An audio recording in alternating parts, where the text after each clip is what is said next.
जी बिस्मिल्लाहिर्रहमानिर्रहीम अस्सलाम वालेकुम। Welcome to Luqman English Academy. So dear students, आज की वीडियो के अंदर हम बात करेंगे कि आप लोगों की चूँकि टेस्ट स्लिप जो हैं वो आपकी डाउनलोड होनी स्टार्ट हो गई हैं। तो कल से आप लोगों के टेस्ट स्टार्ट हो चुके हैं। तो आपने पहले दिन जब टेस्ट के लिए जाना है तो टेस्ट वाले दिन आपकी कौन कौन सी रिक्वायरमेंट है और टेस्ट वाले दिन कौन कौन से आपके डॉक्यूमेंट चेक होते हैं, और उसके बाद कि आपने टेस्ट वाले दिन जब जाना है तो वहाँ पर आपके किस तरह से कौन-कौन से डॉक्यूमेंट्स चेक होंगे। तो आज की वीडियो के अंदर हम इन सारी चीज़ों को डिस्कस करेंगे और एट द एंड हम ये भी डिस्कस करेंगे कि आपका जो टेस्ट का पैटर्न है ये क्या होगा, इसमें टेस्ट की तरतीब क्या होगी, किस तरह से आपका ऑनलाइन टेस्ट होगा। तो सारी चीज़ें इंशाल्लाह आज की वीडियो के अंदर, वीडियो को आपने गौर से देखना है, चैनल को सब्सक्राइब करना है, वीडियो अच्छी लगे तो इसको आपने ज़रूर आपने एक अच्छा सा कमेंट करना है। अच्छा स्टूडेंट्स, जो आपने अपनी पाकिस्तान नेवी की वेबसाइट से अपनी जो रोल नंबर स्लिप्स आपने डाउनलोड की हैं, तो अब सवाल आप लोगों का ये है कि आपकी रिक्वायरमेंट कौन कौन सी है टेस्ट वाले दिन। तो वो सारी जो रिक्वायरमेंट है वो आपकी जो स्लिप है उसके ऊपर सारी चीज़ें लिखी हुई हैं, ठीक है। तो ये देखिए आपके यहाँ पर लिखा हुआ है कि requirement on day of entrance test, ठीक है। जब आपका इंट्रेंस टेस्ट होगा, यानी जो आपने पहले दिन रिटन टेस्ट देना है, तो उसके लिए आपकी क्या रिक्वायरमेंट है, तो वो जो चीज़ें आपकी ज़रूरी हैं वो मैं सारी आप लोगों को यहाँ पर बताऊँगा। तो सबसे पहले आप इसके अंदर देखें कि आपने अपना जो ओरिजिनल आपका CNIC है या बे फॉर्म है, आपके पास जो भी चीज़ है वो आपने सबसे पहले तो वो आपने लेके जानी है, ठीक है। नंबर 1 आपकी क्या है जी, ओरिजिनल CNIC या बे फॉर्म, ठीक है। और उसके बाद आपने लेके जाना, ये चीज़ें आपने लेके जानी है, ठीक है, उस दिन आपने। फिर उसके बाद क्या है कि आपने अपने जो ओरिजिनल डॉक्यूमेंट्स हैं वो लेके जाने हैं, ठीक है। फ़ोटोकॉपी उसकी नहीं लेके जानी है, आपने ओरिजिनल डॉक्यूमेंट आपने लेके जाने हैं, ठीक है। उसके बाद आ जाता है आपका डोमिसाइल, ठीक है। अब डोमिसाइल क्या है और इसका तरीक़ेकार क्या होता है?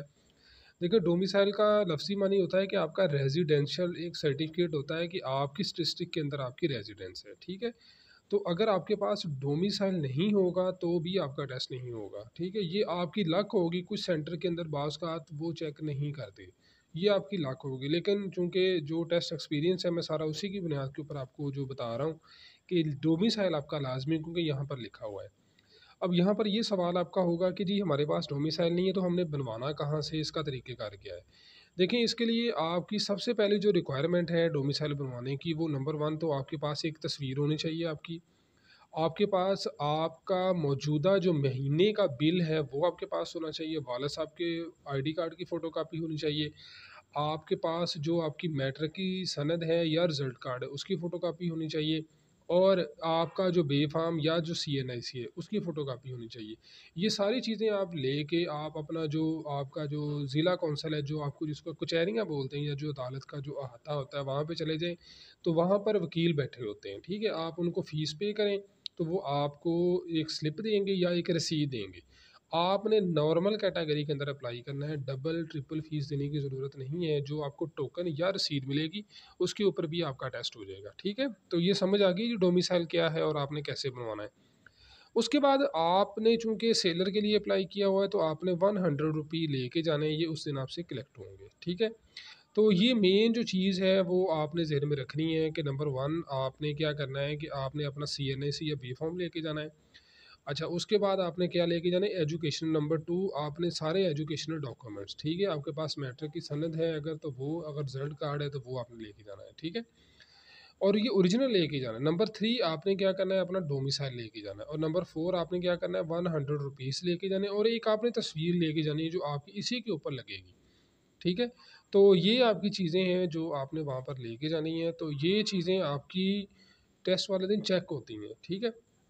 तो आपने जब टेस्ट के लिए जाना है तो एक चीज़ बड़ी इम्पोर्टेंट है, वो ये ज़हन में रखें कि घर से खाना वगैरह खा के, नाश्ता वगैरह करके जाएँ। उसकी वजह ये है कि वहाँ पर सिक्योरिटी चेकिंग में, डॉक्यूमेंट्स चेकिंग में टाइम लग जाता है, ठीक है।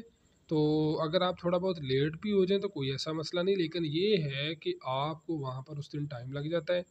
आपने घर से नाश्ता वगैरह करके जाना है, ज़हनी तौर पर तैयार होके जाना है कि वहाँ पर टाइम लग जाता है, ठीक है। तो ये समझ आ गई आपको इन सारी चीज़ों की? चलें जी, अस्सलाम वालेकुम। ओके स्टूडेंट्स, अब हम बात कर लेते हैं कि आपका पहले दिन जो टेस्ट होना है ऑनलाइन कंप्यूटर के ऊपर, वो किस तरह से होना है और टेस्ट की तरतीब आपकी क्या होगी, यानी पैटर्न क्या होगा। देखें, जब आपके डॉक्यूमेंट्स चेक हो जाते हैं तो आपको एक टेस्टिंग हॉल के अंदर आपको बिठा दिया जाता है। वहाँ पर आपका जो कंप्यूटर है वो ऑलरेडी आपका ऑन होता है। आपने सिंपल माउस और रजिस्ट्रेशन नंबर आपने एक दफ़ा लिखना होता है, वो आपने कीबोर्ड की मदद से अपना रोल नंबर या रजिस्ट्रेशन नंबर लिखना होता है, ठीक है? तो जैसे ही आपको वो सारी इंस्ट्रक्शन आपको दी जाती है, आपको सारा बताया जाता है कि आपने किस तरह से टेस्ट को परफ़ॉर्म करना है, क्या तरीक़ेकार होगा, तो इसके ऊपर परेशान होने की ज़रूरत नहीं है। कोई भी ऐसा स्टूडेंट नहीं है जिसको समझ ना आए वहाँ पर, वो सारी चीज़ें आपको बताई जाती हैं। सबसे पहले आप लोगों का इंटेलिजेंस का टेस्ट होता है, जब आप उसको पास कर लेते हैं, तो आपकी स्क्रीन के ऊपर ही उसका फ़ौरन ही रिज़ल्ट आ जाता है। जैसे ही आपका ये रिज़ल्ट आपको कांग्रेचुलेशन के ज़रिए से मौसूल होता है स्क्रीन के ऊपर, उसके बाद आपका एकेडमिक्स पोर्शन स्टार्ट हो जाता है। अब जो एकेडमिक पोर्शन है, इसके अंदर आपके 5 टोटल टेस्ट होते हैं। सबसे पहले इंग्लिश आती है, फिर उसके बाद मैथ है, फिज़िक्स है, केमिस्ट्री है और जनरल नॉलेज के 5 से 10 क्वेश्चंस होते हैं, ठीक है? इसका टोटल जो टाइम होता है, वो आपके एमसीक्यूज़ के अकॉर्डिंग होता है। इसमें तकरीबन आपको टाइम ज़्यादा दिया जाता है, ठीक है? तो आपका इसमें तरीक़ेकार यही होता है जो मैं हमेशा आपको समझाता हूँ, जो क्वेश्चन आता है उसको करें, जो नहीं आता उसको छोड़ दें, उस पे टाइम वेस्ट ना करें।